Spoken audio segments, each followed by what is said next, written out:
Welcome to Cinema 4D Artist.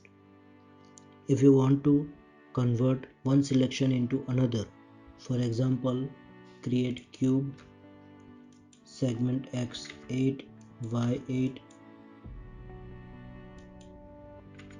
and z8.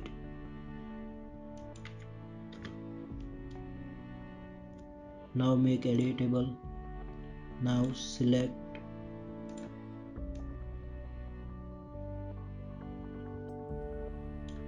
Now if you want to convert polygon into points, then press Ctrl and points, Ctrl plus edges, Ctrl plus polygons. Alternatively, you can press Enter to switch point, edge and polygon, point, edge and polygon. Thank you.